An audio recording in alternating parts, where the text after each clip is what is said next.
I also brought in another cartoon, which is kind of fun here. It's the Grim Reaper, and this is the Grim Reaper talking to his wife and encouraging her to get another hobby because she's going. All the houseplants are dead as she walks by them.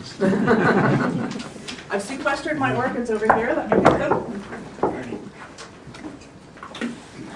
I'm so glad that you all came to today's meeting so that I can have a chance to talk to you a little bit about orchid care.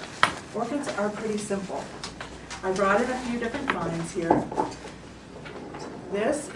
These three here are Phalaenopsis, and the one in front of me is a Paphlopedium, and it is the slipper orchid, and the one down there is an Oncidium. I don't know the common name for that, but these three here are the most common types of orchids that you're going to find. There are over 25,000 species of orchids, and once you get into the hybrids, there's over 100,000. But these you'll see in almost any store, you'll see them quite often. I'm going to talk a little bit, I want to demystify orchids because they're really quite easy to take care of. And I'm going to do that with an acronym, LIFE. L is for lighting, I is for ice, I'll explain that later, F is for food, and E is for ether, or air. So let's start with light. Orchids live in the forest, and they live up in the trees. They're epiphytes, which means that they're plants that live on other plants. Living up in the trees, they get light. They get a fair amount of light. They're not down at the, some of them are down in the bottom, but in a more open forest. But up in the top of the forest, they're getting filtered sunlight. And so it's not direct light. And the easiest thing to remember about an orchid and lighting is just don't put it in a south-facing window. And other than that, I think you'll be fine if you keep it out of a south-facing window. A little bit of direct light in the afternoon or the morning probably won't hurt it, especially this one. These are really heavy-duty. These are really sturdy orchids. I is for ice. Ice really is water. So watering an orchid is quite complicated. What I typically do is I do it by weight. If it's heavy, you don't water it. If it's light, then it needs water. But I'm going to give you a simple way to deal with this. Use an ice cube. Once a week, put an ice cube right here on top. It'll melt fairly quickly, and you've watered your plant. It's actually pretty easy. So there's your watering. 1 ice cube a week. Next is food. The most ideal food for orchids is a compost tea.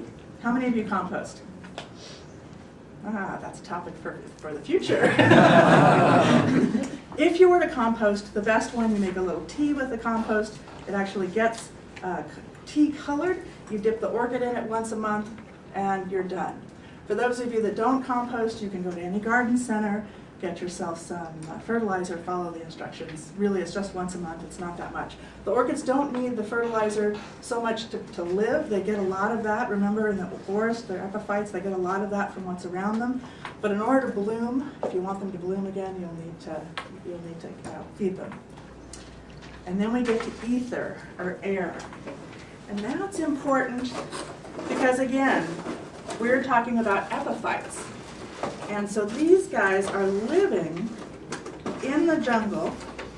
And what I wanted to do was show you, because the important thing about an orchid is you really have to look at the roots. So here I am pulling apart one of these orchids. And what I want you to think about with this is that the pot is like an aquarium. The aquarium provides an environment for the fish to live in. The pot is trying to replicate this jungle or humid environment for the orchid.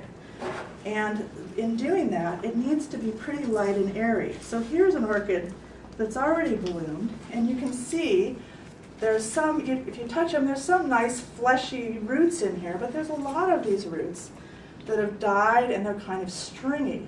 So you want to get rid of those. And when you do that, for repotting, you just go in and you cut them out.